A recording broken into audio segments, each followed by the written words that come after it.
নমস্কার বন্ধুরা, ঘরোয়া রান্নায় আপনাদের সবাইকে স্বাগত। আজ আমার রেসিপি নিরামিষ বাঁধাকপির ঘন্ট। এই রেসিপি যে কোনো পুজোর ভোগে ব্যবহার করতে পারেন, যেমন ধরুন লক্ষ্মী পুজো, গণেশ পুজো, বিশ্বকর্মা পুজো, আর সামনেই তো সরস্বতী পুজো। সেই জন্যই এই রেসিপি আপলোড করা। আশা করছি আপনাদের ভালো লাগবে। খুব সহজভাবে কম মশলা দিয়ে বানানো এই রেসিপি শুধু ভোগের জন্য নয়, নিরামিষের দিনেও এই রেসিপি বানিয়ে খেতে পারেন। এই রেসিপি বানানোর জন্য আমি একটা মিডিয়াম সাইজের বাঁধাকপি নিয়েছি। আর কপির যে ওপরের একটু বয়স হয়ে যাওয়া পাতাগুলো আমি ছিঁড়ে ফেলে দিচ্ছি। এরপর আমি বাঁধাকপিটাকে কেটে নেব। পুরোটা রান্না করব না, অর্ধেকটা। তো বাঁধাকপি কাটতে সবাই জানেন, তো আমি আর বাঁধাকপি কাটাটা দেখালাম না। কেটে নিচ্ছি টমেটো। বেশ একটু ছোট ছোট করেই কেটে নিচ্ছি, তাহলে যখন সেদ্ধ হবে খুব তাড়াতাড়ি সেদ্ধ হয়ে যাবে। এবার আমি আদা গ্রেট করে নেব। এরকম একটা ছোট্ট গ্রেটার নেবেন, তাহলে খুব ভালোভাবে গ্রেট হয়ে যাবেন। যদি মনে করেন আদা বাটা দেব, তো বেটেও দিতে পারেন। এরকম ছোট্ট গ্রেটারে গ্রেট করে দিলে পরে অনেকটাই মিহি হয়, আর কষ্ট করে বাটতেও হবে না, খুব সহজেই হয়ে যায়। আর ধনে পাতা কেটে নিলাম। এবার দেখুন, কিছু সবজি নিয়েছে, সেগুলো আলু, টমেটো, মটর দানা, গ্রেট করে রাখা আদা, ধনে পাতা আর বাঁধাকপিটাকে কেটে ধুয়ে জলটা এই যে আমি ঝরিয়ে রাখছি। আর কিছু আমি মশলা ভেজে রাখছি, সেগুলো হলো তেজপাতা, একটা গোটা শুকনো লঙ্কা, বড় এলাচ, ছোট এলাচ, দারচিনি, লবঙ্গ, আর দিচ্ছি কয়েকটা গোলমরিচের গুঁড়ো, আর দিচ্ছি গোটা জিরে, ধনে আর মৌরি। এবার শুকনো কড়াইয়ে আমি ভেজে নেব। খেয়াল রাখবেন যাতে অনেকটা বেশি ভাজা না হয়ে যায়, তাহলে ভালো লাগবে না। ভাজাটা হয়ে গেছে, আমি তুলে নিলাম। ওই কড়াইয়েই আমি তেল দিলাম। আমি সাদা তেলে রান্না করছি। আমি সবসময় সাদা তেলেই রান্না করি। আর এই রান্না সর্ষের তেলেও ভীষণ ভালো লাগবে। পরিমাণ মতো লবণ দিলাম, আর আলুটাকে আমি ভেজে নিচ্ছি। আলুটা বেশ মিডিয়াম সাইজের কেটে রেখেছি, তো আমি একটু ঢাকা দিয়ে দিলাম, তাহলে এখানেই আলুটা বেশ ভালোভাবে সেদ্ধ হয়ে যাবে। 90% মতো আমি এখানেই আলুটাকে ভেজে নেব। এরকম ঢাকা চাপা দিবেন, আর মাঝে মধ্যে ঢাকাটা খুলে খুলে একটু নাড়তে থাকবেন। দেখুন, আলুটা খুব ভালোভাবে লাল লাল করে ভেজে নিয়েছি। আলুটা এবার আমি তুলে নিচ্ছি। ওই বেঁচে যাওয়া তেলেই আমি একটা শুকনো লঙ্কা ফাটিয়ে দিলাম। লঙ্কাটার একটু কালারটা চেঞ্জ হয়ে যাওয়া পর্যন্ত অপেক্ষা করব। দিয়ে দিচ্ছি 5 ফোড়ন।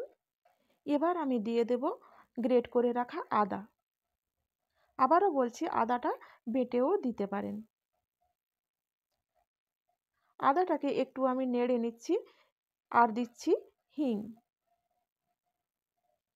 আবারও একটু আমি নেড়ে নিয়ে দিয়ে দিচ্ছি কেটে রাখা বাঁধাকপি। দেখুন বন্ধুরা, কড়াইটা ভরে গিয়েছে। নাড়তে এখন একটুখানি কষ্ট হবে, কিন্তু শীতের বাঁধাকপি জল বেরিয়ে অনেকটাই কম হয়ে যাবে। দিয়ে দিচ্ছি ছাড়িয়ে রাখা মটরশুঁটি।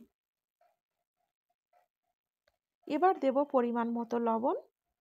এবার আমি লবণটা বাঁধাকপির সাথে মিশিয়ে নিচ্ছি। আপনারা যদি মনে করেন এই রান্নায় মটরশুঁটি দেব না, তো নাও দিতে পারেন। শুধু আলু দিয়েই এই রান্নাটা বেশ ভালো লাগবে। লবণটা আমি ভালোভাবে মিশিয়ে কপিটাকে একটা থালি ঢাকা দিয়ে দিলাম। এবার কপিটা হতে থাক। আমি যে মশলাগুলো ভেজে রেখেছিলাম, সেই গোটা মশলাগুলো আমি পিষে নেব। দেখুন বন্ধুরা, আমি মিক্সিতে পিষে নিয়ে এসেছি। এবার দেখি বাঁধাকপিটার কি অবস্থা। দেখুন, জল বেরিয়ে বেরিয়ে অনেকটাই জলটা শুকনো হয়ে গেছে। আর মাঝে মধ্যে আমি ঢাকা খুলে খুলে 2 একবার নেড়ে দিয়েছিলাম কপিটাকে। এবার কিছু শুকনো মশলা দিচ্ছি হলুদ গুঁড়ো, জিরে গুঁড়ো, ধনে গুঁড়ো, আর দিচ্ছি লঙ্কার গুঁড়ো। ঝালটা আপনারা নিজেদের মতো করে দেবেন। মশলাটা আমি একটু নেড়ে নিয়েই আমি দিয়ে দিচ্ছি কেটে রাখা টমেটো, আর দিচ্ছি ভেজে রাখা আলু। এবার ভালোভাবে আমি সব কিছু একসাথে মিশিয়ে নেব। দেখুন, খুব ভালোভাবে আমি মিশিয়ে নিচ্ছি। আর এই রান্নায় আমি জল ব্যবহার করব না। বাঁধাকপির জলেই রান্নাটা হয়ে যাবে, আর টমেটো থেকেও জল বেরোবে। টমেটোটা যাতে ভালোভাবে সেদ্ধ হয়ে যায়, সেই জন্য আবারও আমি মিডিয়াম ফ্লেমে ঢাকা চাপা দিয়ে কিছুক্ষণ রেখেছিলাম। ওই একই রকম আমি ঢাকা খুলে খুলে ২-১ বার এইরকম নেড়ে নিয়েছিলাম। দেখুন বন্ধুরা, টমেটোটা গলে গিয়েছে। এবার আমি দিয়ে দিচ্ছি ধনেপাতা, দিয়ে দিচ্ছি ভাজা মশলার গুঁড়ো। আবারও আমি নেড়ে নেব। শীতকাল, ধনেপাতা দিলে খুবই ভালো লাগবে। আর নিরামিষ রেসিপিতে এইরকম যদি একটু ভাজা মশলা দেন তাহলে সবজির স্বাদ দ্বিগুণ বেড়ে যাবে। দেখুন বন্ধুরা, রান্নাটা হয়ে গেছে।